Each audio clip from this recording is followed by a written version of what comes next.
Hello everyone, welcome. Today we will explore computational complexity with a focus on problem classes such as P, NP, NP-hard and NP-complete. Then we will dive into a specific NP-complete problem which is called the minimum bisection problem.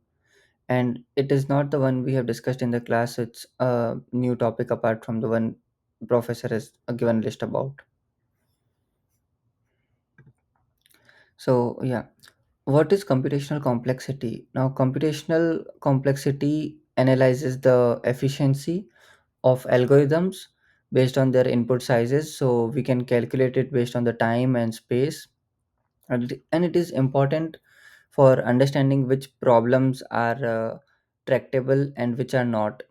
So computational complexity helps us understand how hard it is to solve a problem. Is it fast? Is it efficient? Or does it become impossible to solve a problem as the input size keeps on increasing? And these are the types of questions that computational complexity helps to answer. So we have a type here which is called class P. So P problems are those that can be solved in a reasonable amount of time, which let's say a polynomial time. So think about sorting a list or finding the shortest path between cities using Dijkstra's algorithms. These are the type of problems which can be solved in a reasonable time, and it can be done in a polynomial time. Now, polynomial time can be like linear based on the input size. It can be n square, and it depends based on the input sizes. So, in NP problems, we may not be able to find a solution very quickly, but in if in case someone gives us a solution, we can check it very quickly. So, to understand this, you can think about Sudoku. It's a great example to have. So it's hard to solve a Sudoku by yourself, but if someone gives you a solution about a Sudoku regarding a particular Sudoku, it's easy to verify that okay, it's correct or not. So such type of problems are called NP problems, or they belong to rather class NP. Okay. So coming to NP hard and NP complete. Now NP complete problems are right at the edge. They're hard to solve, easy to verify, and if we can solve one of them quickly, we can solve all the NP problems quickly. To understand this, a problem is NP hard if every problem in NP can be reduced to it in polynomial time. NP hard problems don't need to be in NP themselves. They might not even be verifiable efficiently. And NP complete. So a decision problem can be called NP complete if it is in NP and it is in NP hard. It's as simple as that. Okay. So coming to the topic or the problem which I have chosen for this presentation, it's called the minimum bisection problem. So the minimum bisection problem is simple to understand, but it's a hard to solve problem. So you're given a graph and you need to divide its vertices into two equal halves while minimizing the number of edges connecting the two parts. So this is the gist of minimum bisection problem. That's the problem statement. We can think of it as a way to split a network with minimal disruption. So you have to keep on splitting the network in half with like the minimum amount of disruption we can do. Okay. And how is it relevant? How is this problem relevant? So this problem shows up in real world a lot in chip designing. When we want to minimize the connections between two halves of a circuit, and in computing, we want to take we want to split tasks evenly across processors with minimal communication. So I think you are able to connect the dots how this is related to the minimum bisection problem. Okay, so here's an example. forgive the graph or the ones which I have drawn over here. It's just to show it in the presentation. But let's say here's an example with like 6 nodes, and we want to split it into two groups of 3 nodes. The goal is to minimize the number of edges between the groups. And in this example, you can see, like, let's assume there's a click node called C1, and that connects to V1, V2, and V3 nodes. Similarly, there's another click node called C2, which connects to V4, V5, V6, and so on. So we have multiple such nodes, and they are connected.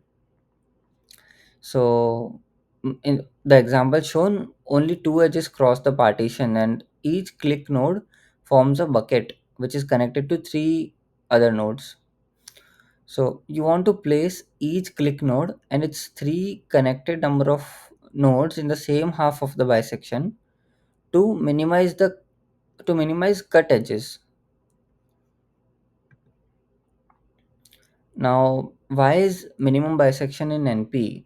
So you have the problem statement with you, you might be able to think, okay, I can do it or I can solve it, but why is it so hard to solve, and why is it in an NP class problem? So given a proposed partition, it's easy to verify that we just count the number of vertices in each group and then count the edges that go between them. If it is at most k, then we are good. So then, okay, it's done.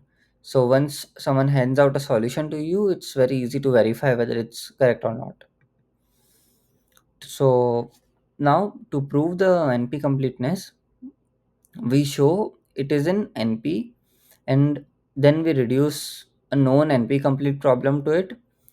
One of such problem is called a three partition.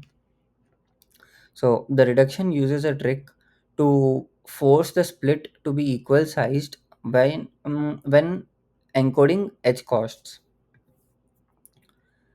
Okay. So to start, let's quickly review the three partition problem, which we will reduce it from. So we're given a list of 3m integers. All are between b by 4 and b by 2 partitioning, and we know that the total sum of elements is exactly m cross b.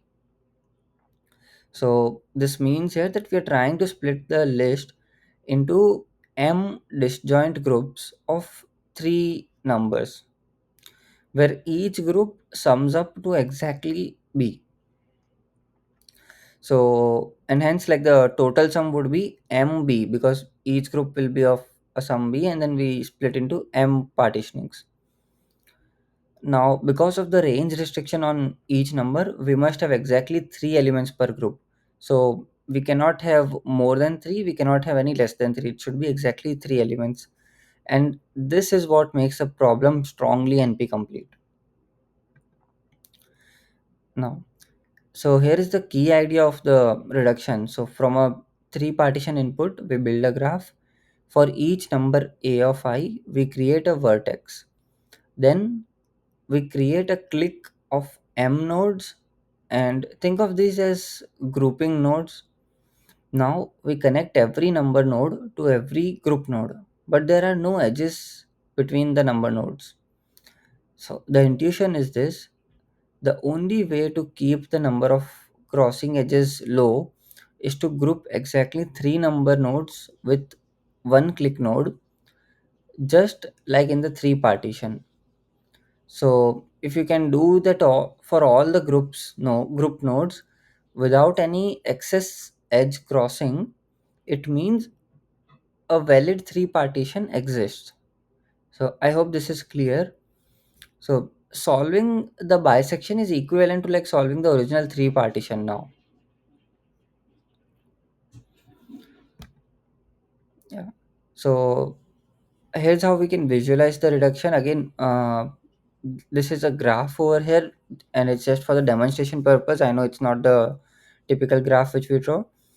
So we have like group node C1, C2, and let's say it goes on to Cm, and which forms a fully connected clique. Now each group node is connected to every other node. So that's basically what we call a clique as. That's the structure we are looking for. Like, then we place like three number of nodes with each group node. So we have v1, v2, v3 connected to c1, we have v4, v5, v6 connected to c2, and so on. So all of, like, exactly three number of nodes connected to each group node.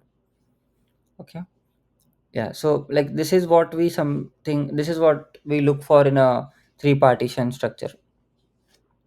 So to minimize cross edges, each group node and its assigned three number nodes should be in the same half of the bisection. So if we do that for all the m groups, like, then we get a clean bisection with very few edges crossing. So if such a bisection exists, we know a valid three partition exists, right? And that's basically the reduction. Now here, how the bisection encodes three partition. So let's say if a three partition exists, then we can assign uh, each group of three number nodes to one click node. We place that click node and its three connected number nodes on all the same side of the bisection. Okay, so in this way, like, we can make sure that none of their edges are cut. If we can do that exactly m times, like once for each of the group, we will avoid cutting any of those connections between the click node and its vertices. So if we cut c1 and c2, we can make sure that c1 is still connected to v1, v2, v3, c2 is still connected to v4, v5, v6. Yeah. So now, how do we set the bisection threshold k? So we can set k to a very small number, or we can say set it to 0, because in the perfect case, no edges will be cut. So this only happens when there is a perfect grouping of numbers. So the bisection mirrors the three partition exactly. And if you can solve the minimum bisection instance, we have solved the three partition once. But we already know that three partition is a NP problem. So that's basically the reduction, and we have shown how solving like minimum bisection would allow us to solve three partition. Since three partition is NP complete and a reduction is like polynomial time, we can show that minimum bisection is NP hard, and because we can verify bisection efficiently, it is also in NP. So it's overall an NP complete, because the definition for NP complete was it has to be NP and it has to be NP hard. And minimum bisection is NP hard and it's also NP. So yeah, that's about it. Thank you so very much for giving your time to watch this presentation.